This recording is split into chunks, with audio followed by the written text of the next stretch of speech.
you know who made it?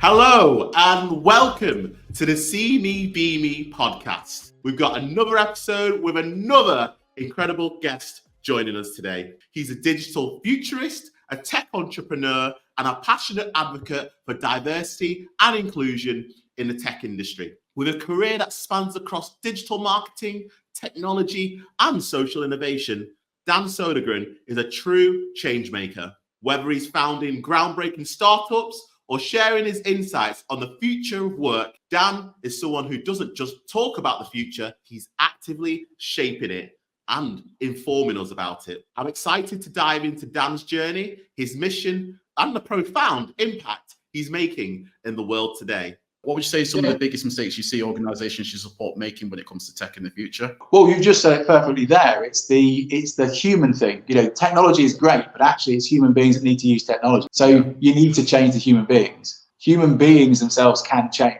but not if they don't like adaptability, not if you don't have a culture of change, not if you don't have a culture of forever learning or being hungry and being curious, right?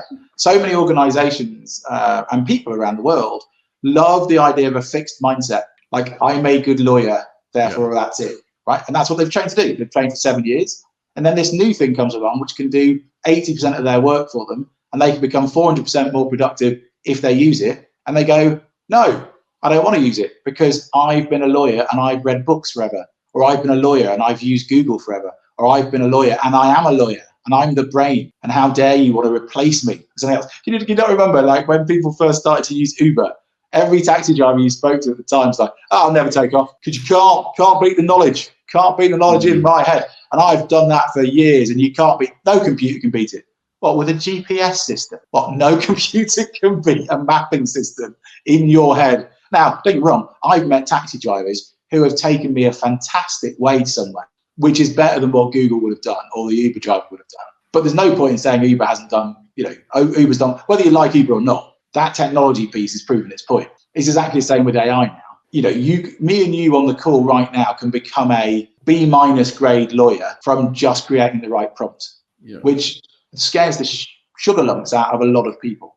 Now, if you're working for an organization that doesn't already have an AI policy, that is not already incorporating AI into your workflow, into your work, I'd start to panic because that change is happening in other businesses. So to answer your question, the biggest problem we have with adoption of technology is people not wanting to change and being scared of change. Uncertainty is one of the worst emotions you can give somebody.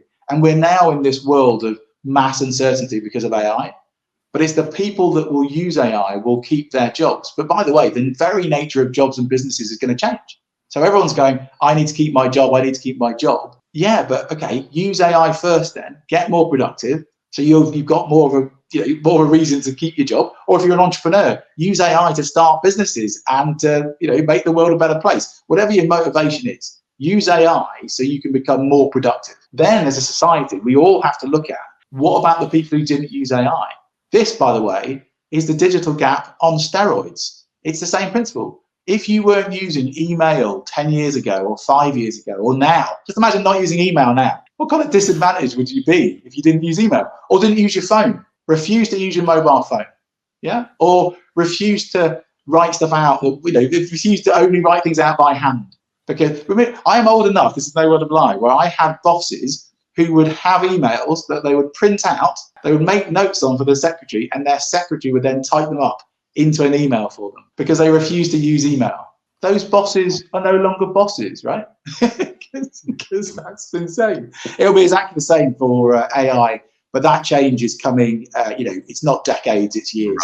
Coming at a rapid rate. Spoke a lot about the fixed mindset earlier from business leaders and also, potentially people in the marketing industry who've been in it for a long time and maybe haven't caught on or very slow to adapt to the role of AI. I wanted to talk about, for anyone listening to this podcast, whether you're an older person or a young person, how can you switch from having a fixed mindset to more a growth mindset in this area? Are there any tips or tricks that you have that you could share with the listeners today? Yeah. I mean, there's lots of different stuff. I mean, there's kind of if you kind of look at it from a kind of neurological point of view, your basics really want to be, eat right, drink lots of water, help your brain, because it's all about your brain. Neuroplasticity is helped by the physical body we're in. Then, of course, it's helped by meditation and other things first. If you want to go literally from like Maslow's hierarchy of needs all the way up. But, you want to get your basics right. Don't get me wrong, I'm not saying I'm tremendously healthy, but it helps. And then reading books, of course. So reading any books on growth mindset by people like Carol Dwight's name, which I can never get right ever. It's like Neom Chim 70 High, but you could just Google it. You Google the Godfall Bing. I shouldn't just say Google. Use any search engine you like. In fact, you could use an AI system to ask, who are the 5 best thought leaders around growth mindset? And it is literally just learning about something new. And then that will help you remember that. I mean, the fact that you have a fixed mindset, it's a very easy trap to fall into, because it's basically where human beings are happy. Yeah. So if you got to remember that most growth happens outside your comfort zone. Yeah. And most people don't want to be uncomfortable. Growth is something which unfortunately happens no matter what, right? So change is the only constant. The only constant is change. Yeah. So it doesn't matter how you think about it, whether you're fixed mindset or not, you're going to change. You too will die. You'll get taller. You'll get fatter when you get older. Things change. Politics changes. Everything freaking changes. You can't do anything about it. But if you come to it and say, right, I got an A in English at university or at college or whatever, therefore I'm good at English and I don't need to ever learn anything else. All that means is that knowledge will degrade over time, because that's the way life is. Like, unless you are doing something to add value and to change, you're stagnating and you're getting worse, right? This is just the way anything is, right? So unless you are a river and you are moving continually, you become stagnant water. And that stagnant water never grows stuff. It grows bad things and bacteria, and it's never a good thing, right? It becomes dirty, whatever. Now, this is in nature. This is the same with the human mind. Unless you are reading stuff and learning and continually learning, then you won't be growing. But growth is also sometimes painful. So you're going to learn stuff you don't want. You're going to have to change your mind about things. And this is where AI sits in, because so many people don't want to change their mind about AI, but it's the people who do change their mind about AI. By the way, it was the same about people who didn't want to change their mind about electricity or the bicycle or women writing or black people having votes or anything. Any social progress is always met with, that's not the way we do things around here. That's not a job. Literally, I had a friend of mine talk to me the other day, and he was like, should I use AI to write my CV, or is it cheating? And I literally had to say to him, why would you think it's cheating? How is it cheating? Like, if you lie in your CV, you're lying in your CV, that's cheating. But if you write a nice CV and the AI helps you write it nicely, that is not cheating. It can't be cheating. But a fixed mindset would be, I'm not capable of writing a nice CV, so I'm not going to use. I mean, the best thing you could do was find 20 CVs that you really liked and learn how to write a good CV, right? That's what that person should do, but they might not have time to. So use the AI to write a nice CV. Of course, that's just I think that's a growth mindset. I might be wrong again, but I think that's what a great example of using a tool to get you forward in life is an example of growth mindset. Like this podcast is, like using computer is, like using the internet is. Dan, I wanted to bring the conversation back to one of your other passions. I believe it's fostering diversity and inclusion in the tech space. So could you talk us through some of the, say, significant challenges you've encountered while promoting diversity and inclusion in tech and how you've addressed them? I love that. You've asked me a question that would take at least an afternoon to answer when we've got about 4 minutes to go. I love that. So Dan, you believe in God, right? So which God is it, and why should people believe in that one? What? It's a bit of a big question, but I do love the question. So I'll unpack it a little bit. So with diversity inclusion, some people believe that I like diversity inclusion because I am myself diverse. This is not necessarily the case. But I understand that people might look at me and go, aha, it's because you're a black guy with dreads. Ah, you want more black guys with dreads in tech. I get it. Right, fair enough. Not the case. I think the diversity inclusion should be, and by the way, massively needs to be more women in technology and in STEM and everything else. Massively, more than ever. I think actually socioeconomic background is actually more important than race, but don't get me started on that, right? That's a good 15-minute answer. Different thing entirely, right? And then we talk about cultural capital and the rest of it. We don't need to. But the reason I champion diversity and inclusion, especially in technology, in marketing too, but especially in technology, is it makes better products. It makes better products in technology, right? And the more that you have a diverse thinking group, the more innovation you have. Yeah, and innovation is the thing that will drive the fifth industrial revolution. Yeah, it cannot just be AI. It's got to be people who are thinking in innovative ways. Yeah, so you will have a better tech company if you have a more diverse group of people running the tech company, especially around coding and other things. You will have a better AI system, by the way, with more diversity in it, because diversity will create better ways of thinking, different ways of thinking, a growth mindset. That's where it comes from. By the way, this is the reason why the planet isn't just one type of person, because it doesn't work. Yeah, it doesn't, right? And you know it doesn't work because you look at nature and you see there are lots of different types of animals. And when they're on, then the ecosystem falls over. Now, that isn't me being a lefty communist. It's just what happens, right? If you don't plant different types of plants in the ground, the soil gives up and it becomes a desert. It's literally what happens, right? If you don't have lots of diverse people in your company, especially a tech company, you'll start creating products which aren't very good. It's what happens. Now, you look at someone like Microsoft, and Microsoft now has been doing pretty well for itself, wasn't for a while, doing better now. You look at the scores around company culture and diversity, inclusion, and all these other things, pretty high. Yeah, pretty high. Look at how many tech companies now, it isn't an old white guy at the helm, right? It isn't, because it isn't. Yeah, look at the big tech companies. It's no longer that, right? Now, all these people know that diversity inclusion is hugely important to them. They all know it is. The problem you've got in life, unfortunately, and this is the hurdle moment, right? It's the fixed mindset. And it's but I don't like those people because they're not like me. Therefore, why should they be in my club? And that's a problem. So you look at the actual problems, I think, are much more around much smaller businesses. So you look at certain smaller kind of marketing agencies in Manchester, and I'm not picking on Manchester, but just because I know them, and they're not particularly diverse, and they haven't been for 20 years. I've been working on this for 20 years. It doesn't change. Yeah, and you have all these government initiatives, and also, by the way, you guys have done some amazing work, and the people you're connected with, some amazing work in this as well. But we're still doing the work, right? So why are we still doing the work? And the answer is because the bosses haven't changed. It's the same boss that it was 20 years ago. Yeah, it's the same boss that has an idea that we're a family all together, and you should come out drinking with me at 4:30 because that's what you do. And you should work until 12 o'clock at night because that's what you should do in my company, because that's what I had to do when I was a kid. And that's, by the way, why we don't like that woman, because that woman might get pregnant. Heaven forfend, Jesus, literally, help the planet survive more by giving birth to people. By the way, your mum gave birth to you. You might have to think about that when unless you came from a test tube. I mean, even then, would be physically possible. Anyway, bit of a rant. But the point being is that the people, and I've got to be careful with words because it kind of makes it an us and them moment, which it is. It's just because the culture that they've created in their companies, you have to play along with that game. And because you play along with the game, so their recruitment's a bit weird, so the company's a bit weird, so the whole thing's a bit weird, so it's not diverse and inclusive. If we are not very careful very soon, we will create tech companies and AI systems that aren't diverse and inclusive. The problem with that will be they will be part of the next industrial revolution, which will also create society. And so if we use facial recognition software now, based on some companies, it doesn't recognize black faces. Okay, that is a problem if you're then tried for a crime you never committed, because the robot says you definitely did it, because it can't tell you from somebody else. That's a problem, right? Now, but the thing is, and this is what just makes me amazed by all this. But look at China, yeah, and their facial recognition system. It most surely doesn't recognize black people, but it recognizes an awful lot of different people in China.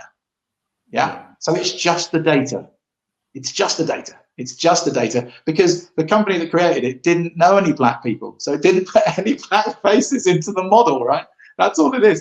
It's like how modern healthcare is hugely dominated by by blokes and males, and therefore the research is all done on blokes and males, but 51% of the population are women.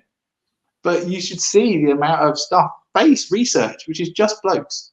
The way we've treated heart conditions in this country is based on just blokes. It's just blokes research for so long. My point being is the outcomes when you're not diverse and inclusive are not just financial, but they're social as well. It's a big impact. Now, why do I keep harping on about it? It comes back to that whole tech optimist, futurist thing.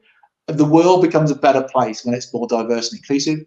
I think the only way of getting progress is to become better as human beings, as groups of human beings together. The more we're different, the better the world will be, and the more we kind of embrace that change. Does that make me a massive utopian hippie? Most probably, in the new, in the world that we live in at the moment. And just like someone said to me on LinkedIn the other day, "Oh, you're a leftist, socialist, woke socialist," and I was like, "Yeah, thanks for the compliment. Yeah, I am. Yeah." He literally didn't know what to do with himself. I was like, "Yeah, thanks so much, mate. You're right. Bang on. Thanks so much. I've been trying doing that for 20 years, mate. You got me back to rights. Yeah, I'm a woke socialist, technologist, and liberal. Yeah, I read a few books. That's what I've been doing." There you go. Oh, I love it. I love it. Oh, no, but I think you hit the nail bang on the head that, you know what, the problem is you have people in, the reason things don't change is that you have people in very senior positions who've known it from the old way are resistant. They've got that fixed mindset. They're resistant to change. And then that way things get stifled, or you literally have to wait till they've retired.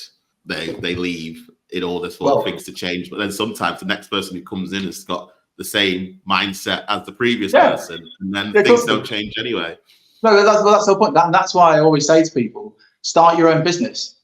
This is why I've been championing entrepreneurship for so long, because to look at the system and go, right, I'm going to change the system by, I'm going to wait until they retire. Well, that's 20 years of your life, right? And then you wait, and then they give it to their son or their best mate who they played golf with who's 10 years younger. You go, I'll wait again.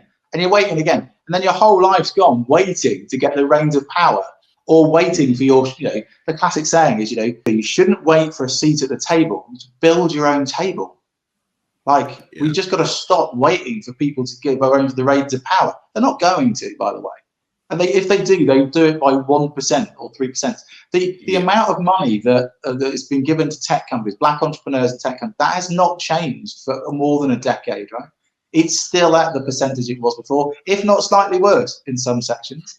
Yeah. So we've got to stop going, we're just going to wait for them to give us some more money at some point, because they're not going to. Because why would they? Now, we can wait for a VC change where there's more black VCs. Awesome. I don't see any more money coming, but I do see more black people being VCs. Right. So therefore you go, okay. So for example, I've got to be careful again with words. The VC route is a route into doing stuff, but not every tech company needs to have money. If you change the way you look at things and the things you look at change, you could maybe bootstrap businesses more. And maybe that's what we have to do. We have to bootstrap businesses. We have to work together more, and we have to collaborate more, and we have to be more innovative, because we're not going to get the money just given to us. But, it's like one of the horrible stats is something like, you're 90 times more likely to get investment if somebody on your board has gone to Cambridge or Oxford. Yeah. Now, that tells you two things. The VC stuff isn't for us, or we need to get someone who's gone to Oxford and Cambridge, because that's the game, right? So I'd say play the game either differently or start your own game. Either become very aware that actually this is really a cultural capital play, and it's not what you know or it's who you know, and get used to playing that game, or start your own game, and just do something which is start your own business, which is why I try to help as many people start their own businesses. And a lot of those people come from, I hate to say diverse backgrounds because it always annoys me, but the non-typical backgrounds, let's put it that way, because I'd rather give my time doing that than, helping somebody else who's already quite rich get richer. I love it. And I completely agree with you on that. And I did want to go into more about the entrepreneurial ventures and the time and the stuff that you do helping diverse entrepreneurs. And I think we're going to have to get you back on a future episode of the CVB podcast. It's just so much more I wanted to ask you. And I might have to catch up with you for a coffee or do that. Absolutely, a drink sometime. But that's all we've got time for. What we're going to do now is head into the bonus part of the podcast. You know who made it. But the first question I wanted to ask you is, what one tech gadget or app that you absolutely can't live without? I think your mum's going to know this answer, because it is indeed Typing Mind. I cannot live without using Typing Mind. I can. It just makes my life so much easier. That it's I go to that before I go to Google, before I go to Twitter, before I go to LinkedIn. It's just instant. I go to that instantly. Now, it might be very soon that TypingMind isn't needed. TypingMind just being a way of using different LLMs and a better chat interface than you'll see in any of the other AI things. But it's because it was so cost effective. Because I only paid for it once, and it's lifetime license. Yeah, so I just go on, and I've clicked in 4 different LLMs into that thing, so I can swap around at will. And I've got 74 different agents that I've created. There's 74 different characters that do different things and different jobs that I've created. So yeah, it's my go-to. TypingMinds, okay. And then if you weren't in marketing, what would you be doing? Well, technically, it's what I do now. So most of the stuff that I do now, because I moved out of marketing when I knew from Demis, etc., that the days of marketing were numbered because of AI, right? So I started to move out of marketing 5 years ago, which is why I owned Your Flock, and Your Flock was more around HR tech and company culture, because that's going to be a huge important thing in the future of work. So most of my stuff I do now, I'm talking about the future of work and AI and the 5th industrial revolution. So you could argue that's marketing or promoting those thoughts, but most things I actually really do is keynote speaking and training organizations around AI, not marketing. Because actually marketing might be the first bit that will be done with AI, but actually the really exciting stuff, the business stuff is more to do with, business figures and different roles, customer service roles, sales roles maybe, but really it's behind the scenes. It's how do you integrate AI into a complete company and into a complete workflow and into the whole entire organization. That's what I get paid to do, more than marketing. Yeah, so many useful gems from this podcast that I'll be taking away and trialing. Now, obviously, Dan, this is the end of the podcast, and what we normally do with the guests is just give them the stage, allow them to just plug any courses, books, website. How can people get in touch with you? You name it, you shout it out. Over to you. Thank you. It's very kind of you. But over the minute to go, I'll simply say there's you can go to my website, which is www.dansodergren.com. That's SODERGREN. You can simply Google me. That's Dan Sodergren, SODRERGN. You must really find me on LinkedIn, where it's the future of work and Dan Sodergren. You can find me on. And then if you want to find out more information about the AI marketing course, simply aimarketingcourse.co.uk. There's the AIleadershipcourse.com. But there's also the AIteachercourse.com. That's my non-for-profit, which I'm doing with Janine Atkin, which is around education. So if you're a teacher, that's a good place to go. For everybody else, come and find me on the socials. And gentlemen, as I said, I will do you because it's marketing, isn't it? I'll do you a special offer for being on the podcast. I'll create a link and a code where people can get any of my 4 books for free rather than spending a tenner. So that's for them listening to the course. But also, I will do 50% off the prompt engineering course and the LinkedIn course, which will help your people either get a job or a new career, or teach themselves about AI as well. And when the course is out, which will be by the end of September, which is the Using AI to Start Your Own Business course, I'll even give you a link and 50% off for that. There you go. That's a cracking deal, guys. Make sure you jump on that opportunity. The links will be in all of our bios for this video and the podcast. So make sure, you download the course. It's, I say, Marilyn's used it. It's phenomenal. This has been honestly one of the best episodes of CBB podcast. Thank you so much, Dan, for being a guest. And stay tuned, everybody, for another exciting episode of the CBB Me podcast. Take care. Bye-bye. Take care, everyone.